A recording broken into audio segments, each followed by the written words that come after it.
NFL Draft Awards. Let's get started. Very, very, very prestigious. Aidan, this is your first time attending our awards ceremony, correct? Yeah, this is my first time as an attendee. Okay. It's an honor, truly. You listened along though, right? You tuned into our live studio audience. Oh yeah, correct? oh yeah. No, I'm on board. Okay, so it's really intense. We bring in this really live, big orchestra. It is huge. Guys, come on, let's get a drum roll. Let's get it going. Okay. All right. Here we go. The 2023 Regression to the Mean NFL Draft Awards. We are starting things off hot with the Hey Everybody, Look at How Good I Look award for the team that had the best draft. Keegan, you are the most hungover here, so I'm going to let you go first. Keegan, who are you presenting the Hey Everybody, Look at How Good I Look award to?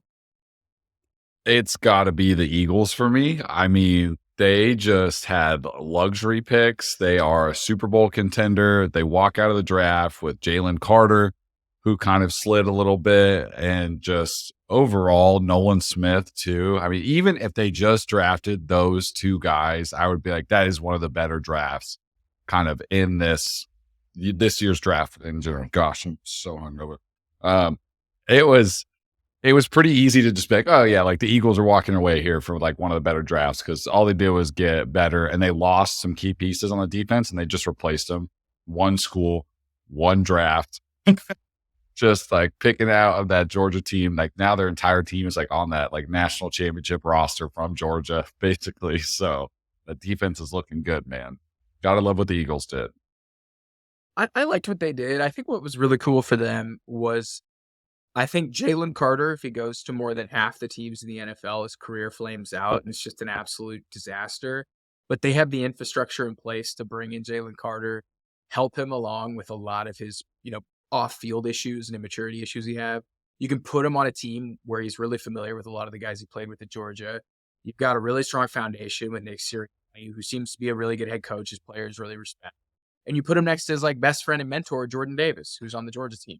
So it's like if Jalen Carter goes number 8 to the Falcons, I wouldn't be shocked if he's out of the league in like 3 years because he's staying in Georgia where he had into a lot of trouble. It just seems like an absolute nightmare.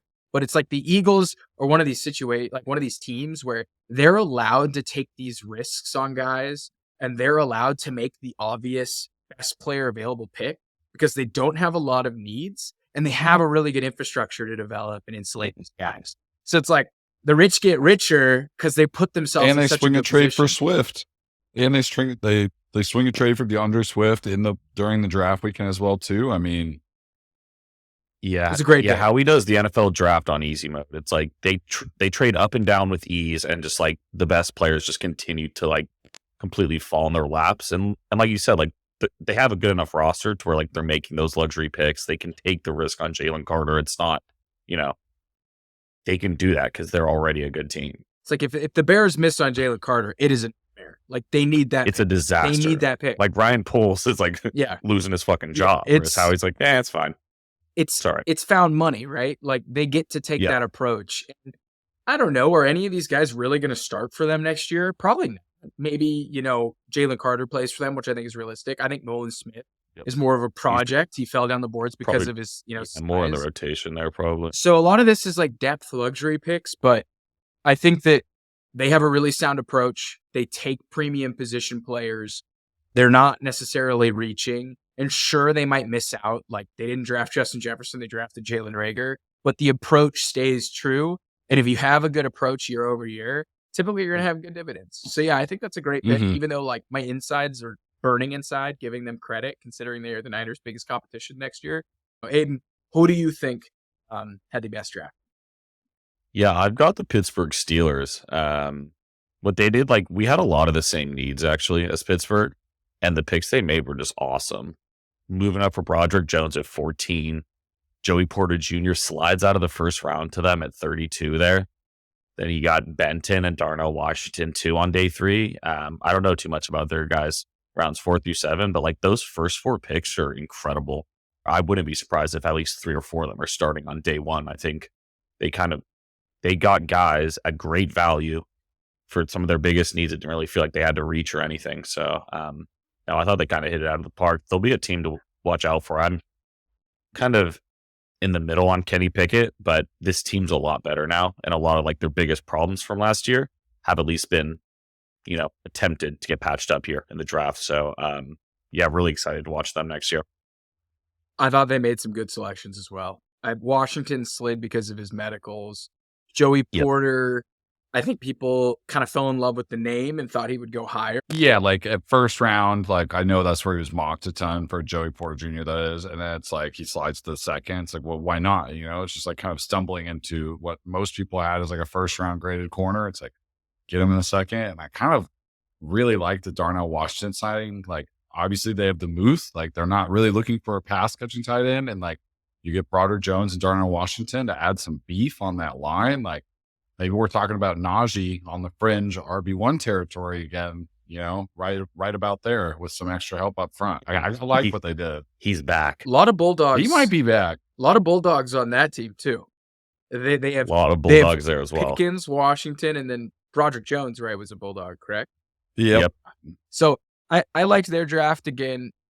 I think the name of the game is keeping Kenny Pickett protected. I saw Steven Ruiz, who of the Ringer, say who's now going to protect the Steelers from Kenny Pickett because he doesn't think Pickett's good. But I think that's a little harsh. I know a lot of people love to shit on Kenny Pickett. I think we're going to stay a little more neutral here on this podcast. I think that's a really good pick. I really like the Eagles. Yep. I like the Steelers. My personal pick for the hey, everybody, look at how good I look. You know where I'm going to go. And that's the team that landed Anthony Richardson without trading up. I think best case scenario happened for the Colts where the Houston Texans went full galaxy brain and did what they did. And it was perfect. The Colts have been often linked to Levis, but I think they've always wanted Richardson all along from my understanding of like what they've kind of kept down low. And I think they thought Richardson would be gone by the time that they were drafting. So if you look at their draft class on top of what they landed for Anthony Richardson at 4 without trading up, they took Julius Brent, who's a corner that people really liked. They snagged Josh Downs. Josh Downs, all three of us are super high on Josh Downs. Hyper efficient slot receiver. It's really good. They can get open, can win in space, can win at the catch. Really tiny. Like a QB best friend type wide receiver. Like he's not going to kill you outside, but he's going to be a great addition to like grow with Anthony Richardson. Like they should build a bond pretty quickly. I totally agree. And he gives that offense a little juice. Like we like Michael Pittman. We like Alec Pierce, right? They're solid, but a little bit of juice, a little bit of wiggle to complement that wide receiver room is really strong. On top of that, they were able to land Blake Freeland, who is an offensive tackle at BYU that people like. They got Adabaro. How do you say it? Adabaware? No. I've tried so many times. I don't know. Adabaro. They got Yeah. They got the one more time, guys. They got Adabaware, I forget, but they snagged the nose tackle, the D lineman from Northwestern that people really like. So again, on this podcast, I don't pretend to know what I'm talking about with defensive players, but from my understanding, really smart people really liked that pick.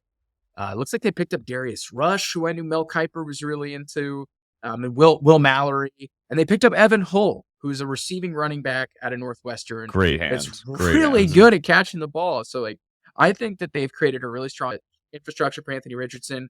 They've already came out and said that we're going to play Anthony Richardson. That's already been said. I love this, dude. I love this with Shane Steichen. This draft made sense. And I think this is going to accelerate their rebuild really quickly. I don't think they're going to be incredible next year, but I don't think they're going to be dog shit. And I think their draft, they really hit it out of the park. So I hope that weirdo Jim Irsay, who's off a bender, can, look in the mirror and say, hey, everybody, look at how good I look. I think he deserves it. All right, for the next award here, we have the Rodney Ruxin Rosterbation Award. for anyone that's watched the league, and you know what roster baiting is, it's when you just get really excited to look at your roster and one thing comes to another and your pants are off, right? Your roster. Just have a little tug. Just a little moment. We've all been a there. a little private moment. This award is going the Rodney Ruxin Rosterbation Award. Really serious stuff on the RT podcast here. Is going to the fantasy fit that makes us pretty excited. We're 0 to pants off stage. So Keegan, who is the Rodney Ruxin Award winner for the guy got you really excited?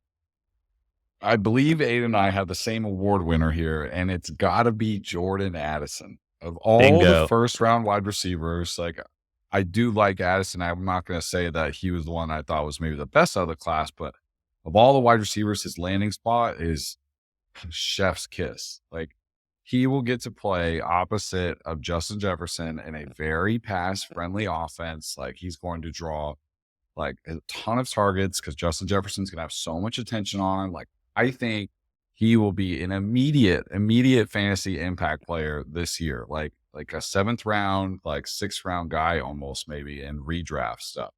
And he's definitely skyrocketing up dynasty value charts with that landing spot of his for sure. So I love the pick for the Vikings. I thought it was just a great all around selection. He's going to flourish, I think. Aiden, you had him too.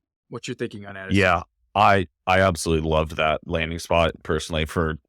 He's my favorite wide receiver in terms of where they landed and the potential to contribute day one. Like when you look at Adam Thielen's stats, like kind of removed last year, but it was still decent from 2021 and 2020. Like there's no reason that Jordan Addison isn't putting up 700-800 yards next to Justin Jefferson. I think they're going to plug him in day one. He's going to catch 6-10 touchdowns and be a great fantasy asset, probably in that like wide receiver, like 3 range. And he's just going to be a good player too. Like, I mean, obviously we are a fantasy football podcast and we like to analyze like the success of fantasy, but he's going to become a really good wide receiver in this offense. Like, I think it's just going to make him a better football player than he already is. And I think it's like a good landing spot for like growth of his like just actual professional development. So yeah, all in on it. I get to slam dunk. If I'm a Vikings fan, kicking Adam Thielen to the curb and replacing him with Jordan Addison, I'm doing cartwheels right now. Having a nice little tug off. With yeah, that is your pants are that off. is definitely worthy of a roster and TJ Hawkinson's there too to replace some of that red zone physicality that you had with Adam Thielen. So you're not losing a lot of that. I think what's really cool with Addison, he's going to walk into an 18 to 20% target share. So you're looking at like 6 targets a game. He's basically this version, like he's this era of fantasy football as Calvin Ridley, where, you know, he's going to have some boomer bust games, especially as a rookie, but they're going to be games where he goes fucking apeshit because Jetta's is tripped covered. And he is a guy that is more than capable of beating single coverage in the NFL. He's smooth as hell. So yeah, I love that one. He's so twitchy. I love that one. My rosterbation for the Rodney Ruxin Award by far and away is Keegan Thompson's beloved son, Devon Achane. So Devon Achane on this podcast, if you listen, Keegan and I muse saying, hey, what's up with the Dolphins? They didn't sign anybody. They brought back Wilson and Mostert on pretty team-friendly, like 1-year deals. Like, what's their plan at running back? They're going to draft somebody. And what do we know? What's happening? What do we know about the Dolphins? They like fast guys, right? So why don't we They love fast guys. They're addicted. I would take it a step further. They're addicted to speed. That's all they know. So why don't we add in a running back who runs a sub 4.4, how many carries? He had 200 plus carries in the SEC, was essentially a bell cow running back in the SEC. A 3-down back in the SEC with major success, like just pumping out against the best defensive talents and like performing every weekend. He's a freak of nature athlete. One of my favorite games that I watched in tape this year was Devon Achane's game against LSU, because LSU is a team that played all of the top running backs. And dude, he went for over 200 yards against LSU, and LSU was swallowing up everybody in the SEC. Devon Achane is a sub 4.4 burner who is now going to an offense built on speed that creates space because they have Tyreek fucking Hill and they have Jalen Waddle and Chosen Anderson. Robbie Anderson, can't forget. Chosen's on the squad. Dude, he's speedy fast too. as hell.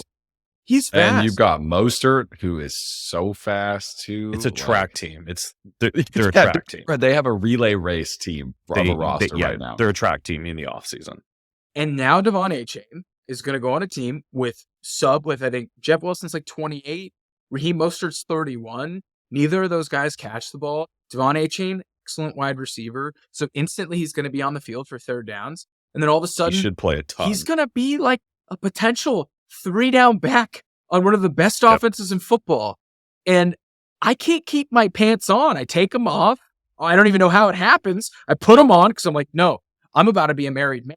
I cannot go down this route. All right. Like my pants need to stay on. And then they're gone again. And I'm like, where do they go? They keep disappearing whenever I think about Devon Achane and Mike McDaniel's. He'll do that to you. And he'll do that to you you. know what's crazy about this all? This just insanely irrational pants off analogy I'm making as a 27-year-old grown man. Mike McDaniel's thinking the same way. Listen to this quote from Chris Greer on the Devon Achane press conference. We spent some time with him. We've been looking at him for the past couple of seasons. We got to know him as a person. We watched film, and then probably 2 to 3 weeks ago, Mike was convinced for his love in the player. We all were. But, Mike, he was very enthused. So what does that even mean? What does very enthused mean? What is that? What does Mike McDaniel look like enthused? Is he hitting his jewel at his mate pen? His pants were off also, I think. I think his pants were off when he made the call. Pants were off as he made the call. I am so upset, and I probably would have maybe even thought about this as my choice for this Rodney Ruxin Rosterbation Award winner. But he played for Texas A&M in school I've been a fan of my whole life, basically, and now he has to play in my division, and I will see him 2 games a year, and it's gonna suck, man. Like it's really gonna suck, dude. Like I'm gonna have to root for him, but not. So we'll be drafting him if possible. So we'll see about all that. You're gonna have to get in front of me, champ. You're gonna have to get in front of me, champ. I love it. I know we didn't clap it out for our team awards, but everybody give a round of applause for Devon Achane and Jordan Addison. You guys, congratulations. Grown men are rosterbating about your specific landing spots in fantasy football. So they did not return our calls. They did not make it to not yet. Yeah, honestly didn't. Probably just don't have service. Yeah, it's tough. They did not return our calls. Okay, then no worries. The next award here is the I'm a dude playing the dude disguised as another dude award for the biggest Galaxy Brain draft. If you aren't familiar with Tropic Thunder and Kirk Lazarus, that is Robert Downey Jr.'s character. At the end of the movie, he's come to a realization of who he is because he's a method actor and he struggles to break through, and he realizes I'm the dude playing a dude disguised as another dude. So I thought that was pretty apropos for a couple teams' draft strategies for how Galaxy brained that they were. So I'm going to kick things off, and I think the team that for sure biggest Galaxy brain draft was the Houston Texans. So the Houston Texans, from my understanding, were zoned in on Will Anderson for quite a while. That's the guy they wanted. And then in the 11th hour, their owner came out of the woodworks and said, I'm not going this year with Davis Mills at quarterback. The owner was essentially just talking to Aidan. Aidan was like, you can't fucking do this, man. You can't run out long. I knew it. I called smoke. I was like, they're not leaving without a quarterback. You cannot run out long next year. All right, Nick Caserio. I'm going to fire your ass if you don't give me a quarterback. So they said, fuck, okay. We got to take CJ Stroud. But we're like sold on Will Anderson. That's our guy. We want, right? So we now need to take somebody at 2 to appease our owner. But how do we get Will Anderson? Like, we got to go get him because it's not like we have another 12 or we can maybe take another edge rusher or another guy. We need Will Anderson. So what do? We need him. They give up their entire draft next season to take Will Anderson, who's a player we all like and is a good player, but they end up with 2 foundational pieces in CJ Stroud and Will Anderson. And now one of the worst rosters in all of football next season doesn't have a first-round pick or a third-round pick. So they basically gave up ridiculous QB compensation for Will Anderson. And now you've got Mike Lombardi coming out of the woodworks and saying, if you think about it, that compensation was actually for Stroud because that's who they were going to take at 3, but they didn't want to have somebody come up and outbid them for 3. So they were just getting their cards right. That's compensation for Stroud. That is gnarly Galaxy brain. I mean, that is Galaxy bullshit. brain. I mean, crazy spins. That blows my fucking brain to pieces when I try to connect the dots. I'm like Charlie in Always Sunny, I'm like just wired. Where's Pepe Silvia? Yeah. So the Cardinals are probably looking at 2 top 5 picks next year. Yeah. The Texans aren't going to win a ton of games. That, like you said, like that roster, like you don't make that trade at the beginning of like that's a trade like, the Eagles or like someone like a team with like a lot of talent already can make. You don't do that at the beginning of you need first round picks. You need all your picks right now. Like there's a lot of holes on that roster. And yeah, I don't know. Great players, but the trade was puzzling. I just think that Crazy. the whole strategy, the Galaxy brainness is next level. Next level. And everybody, let's give Aidan Haller some flowers. He said they're taking a quarterback. He called it from the jump. And we said Stroud, me and Keegan. You did. We said You Stroud. did. Well, Stroud was the right pick at 2 for that team. I firmly For sure. believe that. Yeah. I Firmly was believe like, that. Levis is not going at 2. CJ Stroud, our guy, we brought him home, Keegan, to the lovely Houston. Firmly the best. Texas area. there. The best pick for Yeah. them. I don't think Richardson for would have been a sure. good pick for them. I think Richardson landed in the But- right spot. Levis was not the Man. second best quarterback. That was the right pick for them. I really wish they did Stroud and JSN at 12, though. Like, talk about putting asses in seats, bro. They had it there. Absolutely. Like, They had it that would there have been for the taking. electric. It was right there in front of us. Joe Burrow, Jamar Chase type shit. Nope. We are going to leverage our entire future for an edge rusher. So, yeah. Way to go, Houston. All right, that's the I'm a dude playing the dude disguised another dude award for me. Great. Who do we have here, Aidan? Who do you have winning the the dude playing the dude disguised as another dude? Yeah, so I'm probably just being a little critical as a Bears fan here, and it's mainly just because of their first round. But the Detroit Lions, to me, I wasn't very impressed with their draft. I think they got good players, but it just felt like they've reached, especially with those first 2 picks. When they traded down from 6 to 12, I'm like, okay, that's nice. Pick up a little extra second rounder. Tasty. Yeah, what are we gonna do now? Well, what are we gonna do now? And then Jahmyr Gibbs at 12, and I was like, okay. Did you see how juiced they at the were? time, You see how juiced they were stoked, and like, Yeah. pants don't off. get me wrong. Pants off. They were like, I'm excited to own him in fantasy. I'm excited to own him in fantasy. But trading back to then take, a position that's really not valued anymore in the NFL like that is a head scratcher. But then Jack Campbell, we'll get more into him too a bit later. That's a guy that people had in like the 30s, 40s in their rankings, and they took him 18, an off-ball linebacker, the top 20 pick. That was a reach. They got some good value later on in the draft.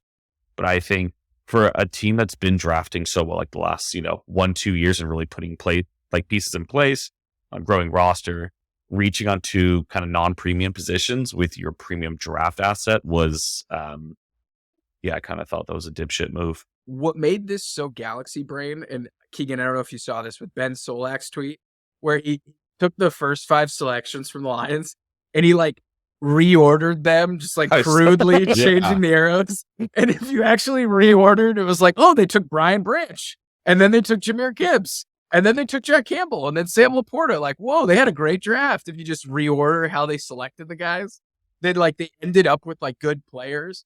But like the process was so galaxy brain to how they got there. The process was weird. Yeah. They got good players. It was just like the process and the way they did it was just really bizarre. And Twitter was just They had kind a of field eating them day. alive, which was cool. Yeah, it was. had I joined in. I partook. I dabbled. I was I was Twitter. I was I them. dipped my Yeah. toes in. Yeah. Keegan, who do you have here winning the I'm a dude played a dude disguised as another dude? I got to talk about my Jets for a second here. Like, no.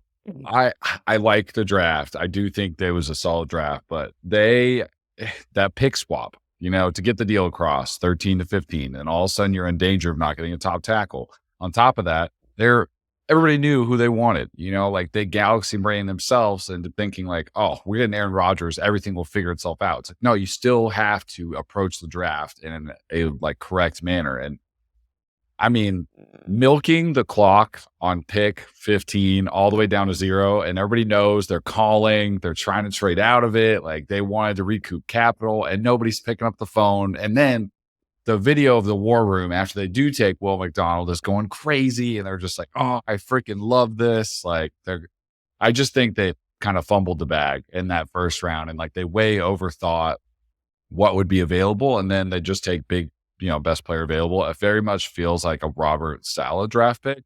So like he's the dude playing the other dude as the GM, pretending to be the dude who's actually a different dude. And look, it's all fine. We got Aaron Rodgers, but I just think they overthought that first round so hard. And if they really couldn't get a trade partner, like they shouldn't have let somebody trade in front of them to take Broderick Jones. I think I would have liked that pick a lot more. But hear me out. And then hear me out about the Jets draft real quick. Okay, Jets have crushed it drafting best available players for the past 2 years. Then Aaron Rodgers shows up, right? And Aaron Rodgers is one to overthink it. Just really dive into the nuts and bolts of it. Do you think Rodgers maybe kind of got in their head a little bit and was just like, are you the dude disguised as a dude playing another dude, or are you just the dude playing a dude?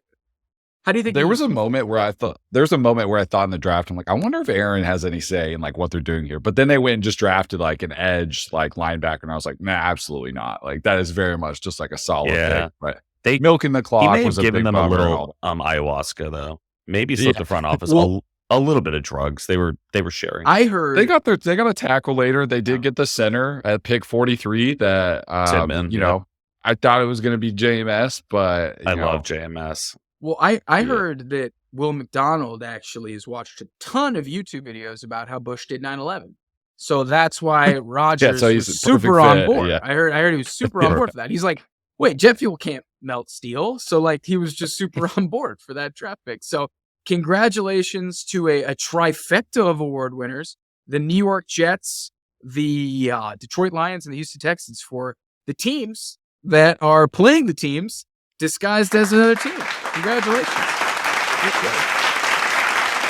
You did good there. Okay, our next award, the I'm in Hell Award for worst rookie fantasy fit.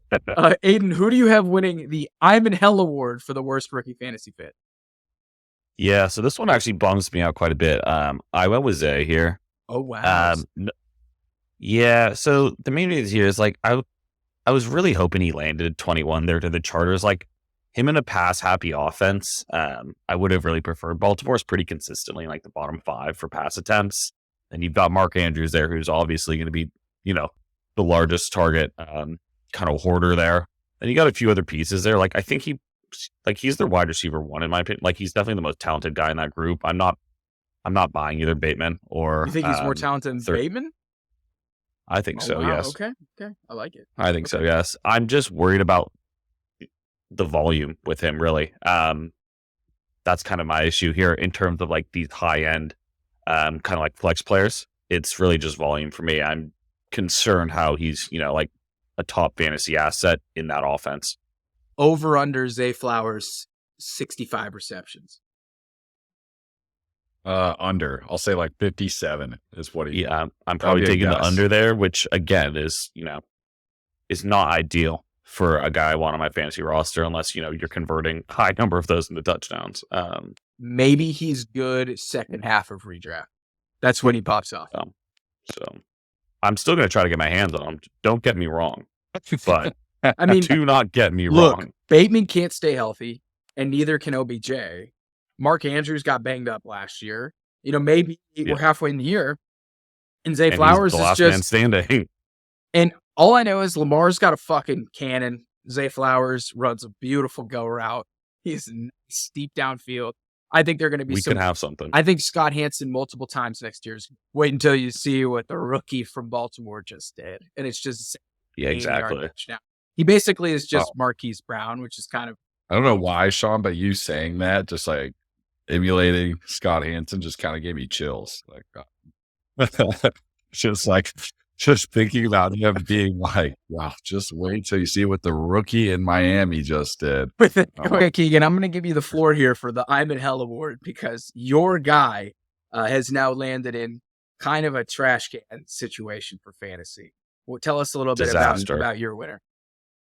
Zach Charbonnet going to the Seattle Seahawks with a second round draft capital. So fun. Is maybe one of the worst things that have happened in the year 2023. It's fucking atrocious. January 6th, Zach Charbonnet to the Seahawks. 1-2 in stains in American history. It might be one Zach Charbonnet to January 6th, if I'm being honest. But it's just, we all love him. Like, I know we've been a big fan, especially we've done a lot of the film watching and like kind of getting caught up on who he is. And like, he's really excited. He's one of the few people in this draft from the running backs that can be an every down back, can be a workhorse. Like, I wanted him to go to a team with a void backfield, looking for a starter, looking for their 3-down back. He's got to share touches with somebody who the fantasy community already likes, and Kenneth Walker III. It's like a nightmare situation for both of them, because not just Charbonnet, it's a nightmare for Kenneth Walker and all people who own him in Dynasty. And like,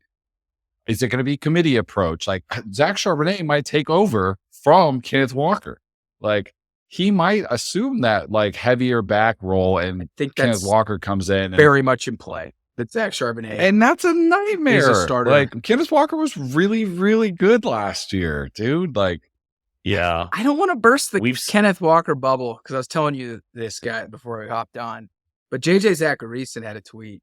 They basically said out of a minimum 100 attempts, Kenneth Walker had the worst success rate of any running back in the NFL. Success rate meaning, did you get 4 yards on first down? Did you get half the yards on second? It's basically just, are you getting successful runs? Are you moving the chains forward?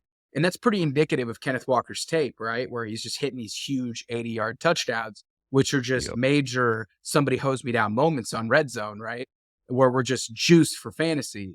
But in real life, maybe Zach Charbonnet is just more of the runner that Pete Carroll wants. I think, real life football outcomes, this is actually probably a good pick, and I think it's a really good actual football thing. And for fantasy purposes, I'm in hell. It's like Pete Carroll doesn't care about us and my fantasy roster. I was so excited going into this offseason with Kenneth Walker on my Dynasty team, and now I'm like, do I need to upgrade the running back position? Like, do I need to put him on the trade block? It's a disaster. Like, my RB2 just went down to 8 touches a game. No, Jersey Jerry would say this is a catastrophe. This is a catastrophe. Right. Yeah. The I'm in Hell Award is Zach Charbonnet, Zay Flowers. Congratulations. You guys are in hell. You got great draft capital wise. Killed it. You guys are going to make awesome money on your rookie contracts on good teams, but on fake teams for nerds and virgins like yours truly. We're bummed. We're bummed for you and your professional prospects. So. Okay, the next award here, it is an oldie, but a goodie, and it piggybacks off what we just had. The My Coach Hates Me, and I Don't Know Why award for the guy whose fantasy stock got nuked the hardest for the draft. I think we all know who that is. We all know where this is going. Shaun, take this home, Shaun. Shaun, why don't you take this home? The congratulations, Kenneth Walker, for winning the My Coach Hates Me, and I Don't Know Why award for the guy whose fantasy stock got nuked the most. For no reason. Yeah. No reason. DeAndre Swift is smiling somewhere like it's no longer me. It is you. It's just what a passing of a torch. Running back 2 years in a row is such Madden behavior. It's like, why did you do that? Why do you hate me, Pete? That's behavior. Just a bummer. Like, there's no anticipating. Like, I'm sure once we get to training camp, we'll have a better idea. Yeah. Like, what is this split? Like, dude, are we looking at 50-50? Is Kenneth Walker taking 60? Is Charbo, like Keegan said, like Charbo is probably the better back here. So it's like Kenneth Walker, who we thought was going to be like this 3-down bell cow this year. What is he? Getting a 40% touch share now. It's like, it's a nightmare. It's fucked up. It's a nightmare. It's fucked up. It's a nightmare. It's, I don't know if I'll be drafting him next year. I don't know. Okay, the next award we have is the I will never financially recover from this award for the biggest draft fall. I don't know if you're familiar with Joe Exotic, but after, what was it, his bride-to-be shot himself from Tiger King when he said, I'll never, that's equivalent to a draft day fall. So who was the guy that'll never financially recover from this for the biggest draft day fall? Will Levis, and it's going to take him like maybe a week or two to emotionally recovery, like as well, because he got shown on camera at the draft more than any player who got invited to round 1. There was rumors of him maybe going top 10, like as early as 2, all this smoke about him, and he doesn't even get picked on day 1. Dude, he was waiting so long to get drafted, he changed girlfriends. Like, that happened. He had a different girlfriend by the end of the draft. Yeah, I was like, wait a minute, that's a new woman. He changed girlfriends. That's how long he had to wait to get his name called.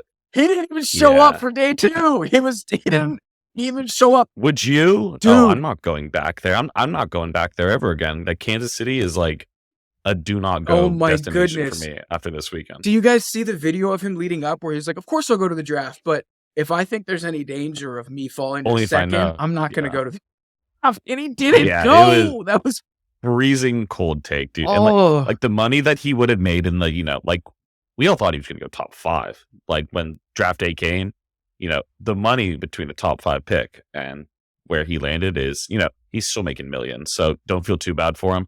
But what a slide. That's tough. Good landing spot, too. Really tough. Good. I like the landing spot. I do. I think I think he fits. He basically, what have we comped him to? Ryan Tannehill. And now he's going to go play under Ryan Tannehill and run the Ryan Tannehill offense. Yeah, it's similar. Kind of works. I think decently for now. Let's not forget about what Ryan Tannehill said about. He was the one who said it about Malik Willis last year. Yeah, right? he's like, I'm not helping him. Pretty much. I'm not here to coach him up. Yeah. What? Whatever. But let's hope he's received a little bit better. And it's a good landing spot. But Will Levis will actually never financially recover from that until he gets his next deal because that is quite. He kind of is. He was. He was kind of the Joe Exotic of the draft process too. The mayo and eating the banana. And it's gross. So okay. But Well, congratulate Will, the unanimous winner of the I will never financially recover this award. Biggest draft day fall. That's really prestigious, man. He did not accept this award either. And I suspect the winner of this next award won't either.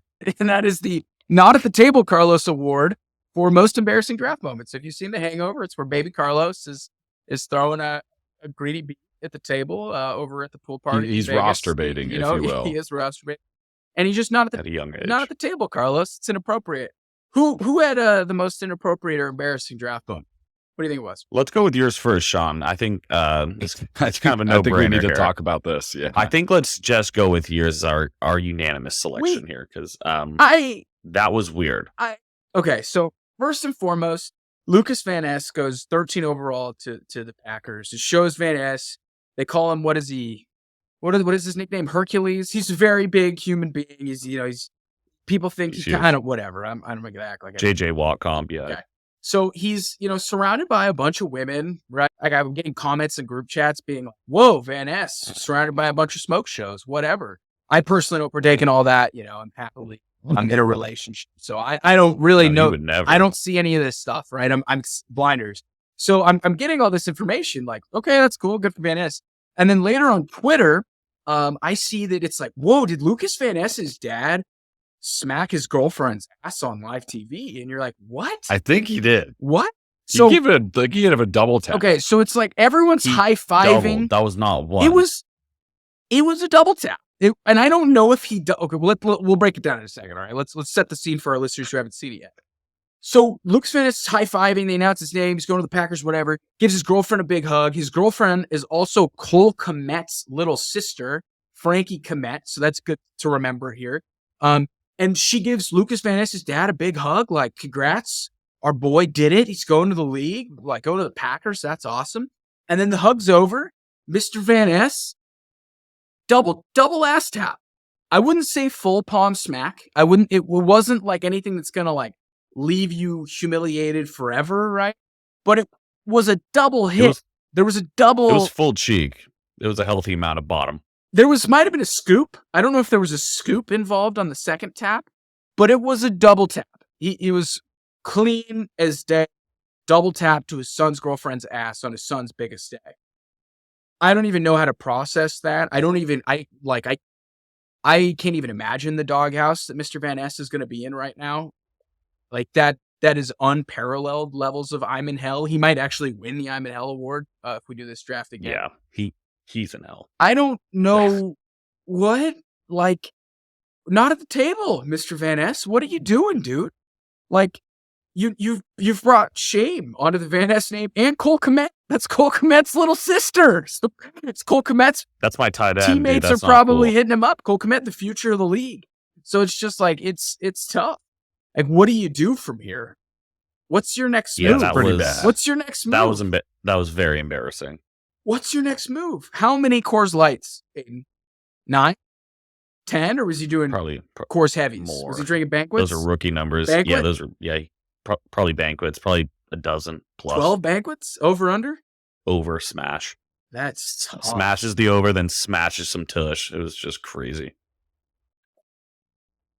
Keegan, what are you doing? If you, I'm on Twitter looking at all of the reactions to it What right do you now. do? And it's just like, what do you do? Like, do you just act like it never happened? Because that's one route.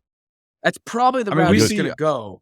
we see these draft moments a lot, right? Where like a girlfriend's sitting like next to the CD. player when they get drafted, and then like they're like mom yanks them out. Yeah, that's the CD Lamb video. Like funny moments like that. But I saw that on live TV, and I was like, I mean, that's a pretty like weird thing to like do when you know you're being filmed, and like I don't know, maybe he was just caught up in the moment. Maybe like. Yeah. He was going for a lower back tap, but when he goes back for the second, I was like, okay, Look, I think the double tap is key here, Keegan. And this is why you're good. This is why we put you in the film room to watch film, right? Because if he goes in and does the single tap and then is like recoils, right? He's like, fuck, like shit might be awkward. Like I shouldn't have done that. He's like, oh, maybe I was he just went out of for excitement. lower back. Maybe he went for lower back, Yeah, misunderstanding. But he went back for seconds. So he was still hungry. is it okay? Is it more like he doubled down because he felt embarrassed and was like, I'm just gonna like this was normal, right? And like you just power through the normal moment, or was he think it was his wife, or like what do you say to Mrs. He knew what he was doing. He knew. Yeah, I think he just enjoyed it and wanted to go That back. looked like veteran behavior. Yeah, Veteran behavior. You calling That this? might been there actually before. be the first time it happened between them, Oh to be my honest. God. I don't know. That didn't look like it. Didn't look like it. Okay, all right, let's be done with this. Congratulations, Mr. Van Ness, for winning the Not at the Table You are Carlos free. Award. That's good stuff. Okay, the next award, pretty quickly here. It's the I Love Lamp Award for the team that just drafts players from the same college teams. You know, in Anchorman, where Steve Carell's character Brick just starts looking at objects. He's like, I love Lamp. He's just saying what he loves. It's like how the Eagles just watched the national championship. And they're like, I love Nolan Smith. I love It's crazy. Keely Ringo. I love They have half of the Bulldog. 2021 championship defense now. And then he got so greedy, he traded for DeAndre Swift. It's like, you, sir, need to be stopped. But then again, they're a football factory, It's like, if I just get the players from the good schools, they'll be good for me too. It's like, it's so simple. Then it's like, oh, it's easy. Like, it's like Ron Burgundy. Howie, are you just drafting Georgia Bulldogs? It's just the only team you watch? No, I don't. I'm doing that. I love Lamb. I love Carter. Ringo. yeah. So that Howie, have you watched another team this year? No, I have. So congratulations, Howie Roseman and the Philadelphia Eagles winning the I Love Lamp Award. Okay, our next award. This is the My Team Took a Kicker in the Third Round and Actually Thought It Was a Good Idea award. So who do you have winning that award, Aidan? For my team? I'm going to go Yeah. with your 49ers, Shaun. Oh, my team did John Lynch actually? They did that. They took a kicker in the third round. Yeah, they did. And here's the quote. Here's the quote from Mike Silver, who hangs out with Kyle Shanahan. He said, after the Niners drafted Michigan's Jake Moody, head coach Kyle Shanahan got texts from all of his friends around the league making fun of him for taking a kicker in the third round. Mike Silver said, I suggested that he'd have done the same thing to them. Kyle said, damn right I would have, he said, laughing. So Kyle thinks it's fucking hilarious. Kyle's having a good time. We're taking Kyle's having a good- kickers. We're doing it. The Eagles are loading up on talent. Meanwhile, Kyle Shanahan did taking a kicker. Hey, the first when one. there's a Yeah. kicker, One team is not like the other. when Yeah. when you can get a guy, the dragon me. when you can get a guy who went 4 for 9 from 50 last year, you have to get him. That's what you do. And so they also said this. They said after the pick, they were like, Wait. Say me that stat again. he went 4 What was for the 9. stat? He went 4 for 9 from 50. From 50? Yeah, it wasn't even that good. He didn't even it's not like he was Moonball. It's not like he was Moody Moonball. But so get this. So the quote was afterwards, it was like, hey, kickers go in the 4th round. So we didn't have a pick in the 4th round. So we're taking them in the 3rd. And somebody was like, a kicker hasn't gone in the 4th round in like 12 years. Like 10 years. No. And what's crazy about this, Just completely talking out of his ass. He's just like, oh, sure. what's crazy is they knew that another team was going to take him in the 4th, though. And the Patriots traded up and took a fucking kicker in the 4th round. So they were on it. They actually, if they wanted this guy so bad, that's probably where they had to take him. They started the run on kickers. If anything, he was kind of a visionary. You could say he's just a trendsetter, and he was just getting ahead of it. He was ahead of his time. Yeah, that was honestly pretty savvy by Kyle. I'm going to tell Bill trading up, though, with his divisional rival, New York Jets. That, no. Bad. So I'll leave it at this, though. The 49ers didn't trade up and draft a running back. So that's growth. That's maturity. Maybe this kicker actually plays. Most of our 3rd round picks don't play. So maybe this is actually a good That'd pick be really here. big. So congratulations, John Lynch and Kyle Shanahan. You won the very prestigious, my team took a kicker in the 3rd round and told everybody it was a good pick. Congratulations. That's really impressive stuff. The next award I have here is the something not that chill happened last night award for the actually no, you do this one really well. And why don't you present this award here? Yeah, all right, here we go. So for our next award here, we got the something not that chill happened last night award for the worst draft pick of the 2023 draft. So pretty self-explanatory here. Worst picks in our opinion of the draft. God, Shaun, why don't you lead us off here? You're so good at that. You're so good. Something not that chill happened. Not that chill happened last night. Like Not so Joe. So this quote's from This Is the End, and this is about how Jonah Hill had a terrible encounter with the actual devil. So that actually That seems insane. That actually this happened. is really happening. It's really happening. So I think I've talked about this, and I think a lot of these picks we're talking about, so we can go through quickly. But the Will Anderson pick, you can't sign me up for that one. I like Anderson, but that's insane draft capital for. Yeah, the value's insane on that one. Not doing it. Who do you have winning it, Aidan? Yeah, I touched on it a bit too. Jack Campbell at 18. Again, they probably could have got him at 34 or one of their other 2nd round picks. When you've got premier 1st round draft capital, you don't take an off ball linebacker. I wasn't even supposed to be there at that time yet. So again, they still ended up having a good draft. He could end up being just fine, but at 18, huge reach by the Lions. Keegan, who you got? I'm just going to take an opportunity to kind of like shit on the Patriots because I can, but Nice. trading up to draft a kicker in the 4th round is like pretty outrageous. Like Everybody's exactly doing what we were it. just talking about with the Everyone's doing 49ers. it. Yeah.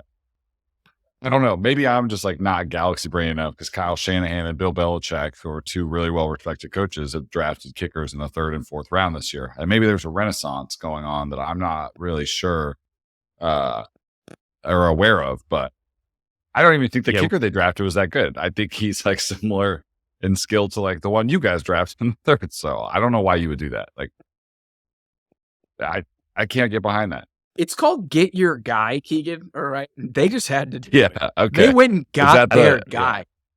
I do it. Is that what the 49ers fans are doing right now? They're just preaching that. Hey, your guy. So congratulations. Yeah. There's something not so chill happened last night. We got Jackie Cams, the kicker. They got traded by for the Patriots kicker and Will Anderson. Okay, this next award is the Who Needs an ACL Anyways award for the draft pick who might only have one ACL. You guys haven't win in that one? Yeah, I think. Yeah, we've only got one here. The reports of the status of the cartilage in his knee is not good. Not good at all. Yeah, so the lack of ACL on his knee. So I really like a him. Short NFL career. Me too. I like was him like, a lot. This is a bummer. I like look him at a this lot. guy move. I like him. I saw somebody was like, no, but like he tapes his knee every game. Like he's good. I'm like, I saw that tweet. I'm like, He spits on it's it. like a full He detailed just medical history of how he just doesn't have an ACL. It's like, but it's okay. He takes this. He just tapes spits on his it, knee. rubs a little dirt on it. He- It's mirror. he has tape though. He's fine. You guys are being dramatic. It's like just gaslighting me for pointing out that this guy's lacking a key ligament in his knee. I was like, okay, Look, carry on. Frank Gore tore both of his ACLs and blew out both of his shoulders before he played in the NFL. And then he played for like 20 years.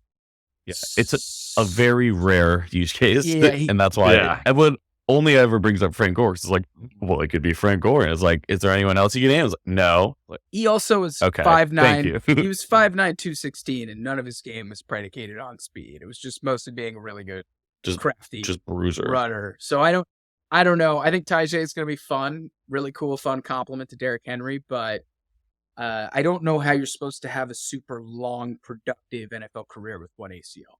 So, congratulations, Tajay, for winning who needs an ACL anyways? Who didn't know? You guys didn't know? You don't need one. That's of those. a tough one to win. That's a tough one. The next award I have here, it's the Kevon Looney Award for best under the radar rookie landing spot. Guys that are just unsung heroes. They just get the job done. They just get 20 rebounds a game and help you curb stomp the Sacramento Kings in Game 7. So, who do you have winning the Kevon Looney Award, Aidan? One of your favorite players on your favorite team in the NBA? Yeah, Kevon Looney. I actually do, as a UCLA fan, I do love Kevon Looney. It's just a shame that he's a Warrior and I have to watch him. But gun to my head, I don't want to watch him. I just don't want to do it. So I've gone back and forth with two people here. I'm gonna go with Jalen Hyatt though. This is a guy that I actually shit on quite a bit during the pre-draft process too. So hand up for anyone that's tagging me. Yes, I definitely shat. I definitely shat on Jalen Hyatt. And honestly, I still don't know how productive he's gonna be. But in terms of landing spot, I think the Giants are a great landing spot for him. He's gonna contribute day one. If he led the team in receiving yards this year, I don't think anyone would be surprised. They kind of have a lot of the same receivers in terms of that small slot guy. And I feel like he kind of gives that wide receiver room something different in terms of skill set. So again, I think he's going to come in and contribute from day one and, should be their leading wide receiver, in my opinion, when it's all said and done this season. I like that. I love it. What did we talk about with Jalen Hyatt? You got to keep an open mind considering his statistical profile, considering that the man's highest GPS speed, 25 miles per hour. Sometimes that 40-yard dash doesn't tell us everything because of how incredible of an accelerator he is. But he is now landing in an offense with an offensive coordinator that is going to know how to scheme it up. He's going to give Jalen Hyatt opportunities to shine. It's not like they're putting him in some shit Houston Texan offense where it's just all right, we are slot, and he just gets killed and pressed man. He's going to have an opportunity to shine with Brian Dable.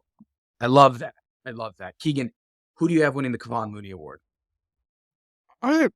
This was kind of tough to think about. I didn't like a lot of people's landing spots, if I'm being honest. But I kind of like Roschon Johnson to your Bears, Aidan. Let's go, dude. I think it's a really, really good fit. And we talked a lot about how he doesn't have he still has a lot of tread on his tires, right? His legs are fresh. Didn't get a lot of run because he had to back up Bijan, obviously, in college, but goes to a very interesting team that's kind of on the up and up. And there's a little bit of a committee, but I think he's just a completely different back than, this is where I'm at right Khalil now. Herbert. How fucking Khalil dare Herbert. you, sir? Holy cow. This is a Khalil Herbert Stan podcast. I know. I'm part of the club too, but this is what I'm going through it right now. But they are two completely different backs, kind of in a way. So I think it's a really nice compliment. I think he's just going to be a solid dude, a solid dude in the league that is really underappreciated right now. And I think Aidan, I already know you like him, but I feel like Bears fans are going to fall in love with him this year. Yeah. A lot of Bears Twitter is talking about him being potentially RB1 by the end of the season. And I can see it mainly being he's an incredible pass blocker. And if you're a running back in pass block in the NFL, you're going to get rewarded for it. It matters so much. He's a great runner, low tread, young guy. I think he can do a lot of things that Herbert can do, plus more. So I think, talent wise and tools, I think he's the most complete back in that room. It's just a matter of how kind of soon does he come on? How does Luke get to use him? But if he was RB1 by the end of next January, I wouldn't be surprised one bit. I like it. I love it. I kind of love it for him, honestly. Same. I think it's a great fit. It's not amazing for my Herbert Dynasty shares, but it's not Not at all. It's not the end of the world either. I think Herbert's gonna. It's not Yeah. Zach Charbonnet status Yes, for your clear Herbert share. Yeah. The one that I really like, and it's not on the surface one that people are touting. I really like Kendre Miller landing in New Orleans because I don't think Jamal Williams is a long-term answer there. I think Jamal will be a stopgap situation. Yep. I love his draft capital. They took him in the 3rd round. I think his tape is really good. He's hit some home runs. He's a good runner. I don't love it. I don't think he's always falling down forward, but he's a good player, right? And he played really well on like a team that went to the national title. And I think that team is done with Alvin Kamara. I think they're done. I had Alvin Kamara on my fantasy team last year. I was in hell. I was the I'm in hell winner. He's a runner-up for my team hates me, and I don't know why award. He just didn't play on 3rd down. Like, the team did not trust him. And It was weird. It was bizarre. I think this is his last year on the Saints before he gets shown the doors. Shown And the I door. think Kendre is going to step in and be a really good 3-down running back in the NFL and be that on the Saints. So he's one, if you take him in Dynasty, you're going to have to be a little patient. But I think he's someone that could hit in the next couple seasons. Yeah. Yeah, it's an interesting approach from the Saints' perspective because it's like you do have Jamal that you just signed, like you do have Alvin Kamara, and like this is maybe in my mind like, oh well, next year go get yourself a like day 2 or day 3 running back in the draft, but like they did it ahead of time. The only thing you have to worry about is like, let's just hope they don't grab a round 3 running back next year. But I think you made a good point, Shaun. Like Alvin Kamara might not be there, and maybe Jamal is just there for a year, or maybe they like Kendre and Jamal as a tandem and they move on next season, but it'll be like kind of a slow burn to get him acclimated. They're like, well, he like actually take over the whole RB1 role for them. But I do like the fit, especially if Kamara's out the door. Kamara's suspension. I like it in Dynasty a lot. I don't love it. Like in a redraft league, like I'm not really like jumping to grab Kendre Miller.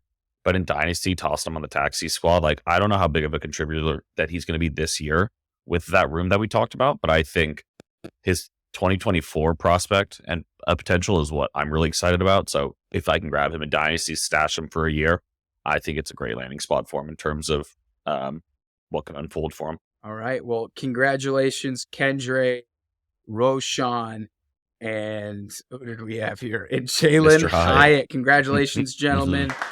Well done. Well done. We got a couple quick ones before we get out of here.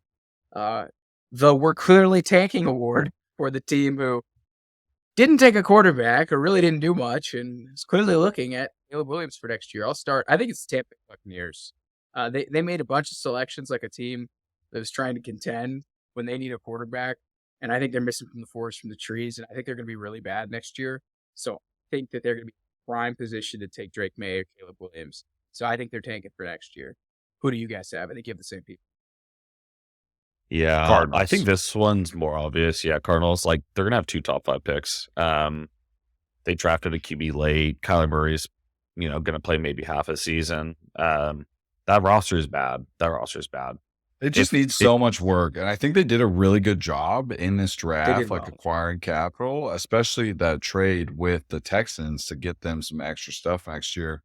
They do know that they're going to be bad, but they made some really good picks this year.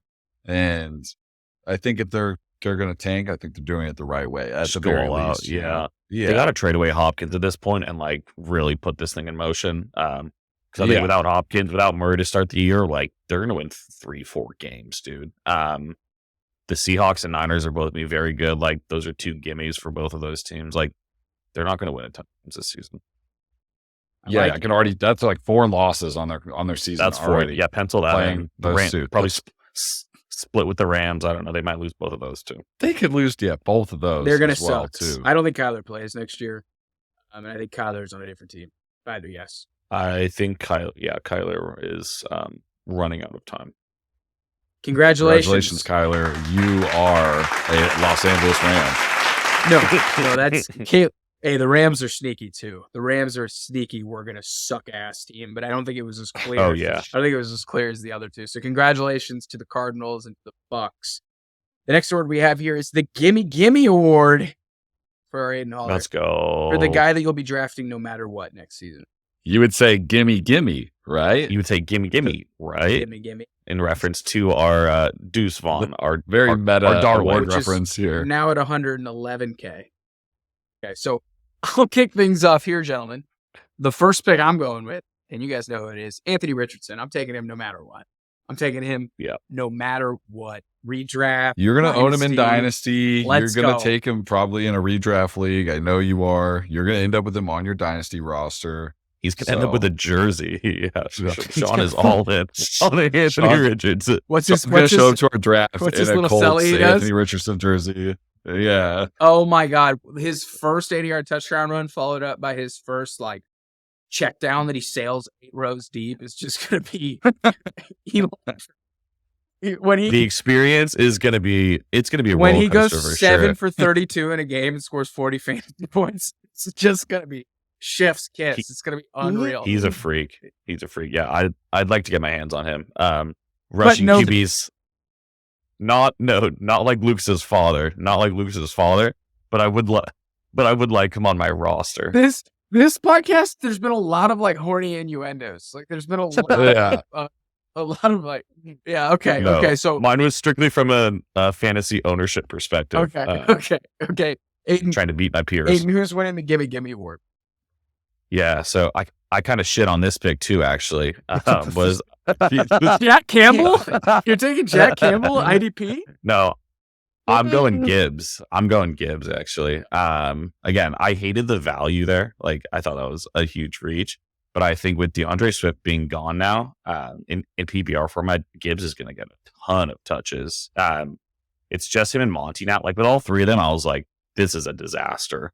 But just him and Monty, I don't know what his goal line work is going to look like with Monty. I would say probably favors Monty, kind of like Jamal Williams was doing all of last year.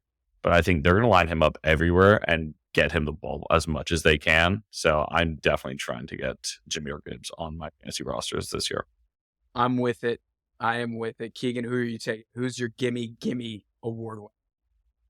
I'm going to try and leave every redraft league I'm in with Jordan Addison. Let's go. I actually do think I'm going to try and do that. We talked earlier about what a good fit he is just for fantasy purposes, but I really think it's going to be something special there. Kirk is an above average NFL quarterback. We talk a lot of crap about him, but he's a guy who consistently throws for 4,000 yards. There's a lot of yardage. There's a lot of yardage to go around for Mr. Addison. We're potentially looking at 800, 900 yards rookie season. Without a doubt. He's going to be in the conversation for, I think, Rookie of the Year, and it's going to be amplified because of Justin Jefferson. That offense should be a ton of fun. They're going to let it loose, and it's not just good football fit; it's great fantasy fit too. So both. If you liked Calvin Ridley, you're going to get similar vibes from Jordan Addison. The ceiling is there is no ceiling here. The ceiling? There's no ceiling.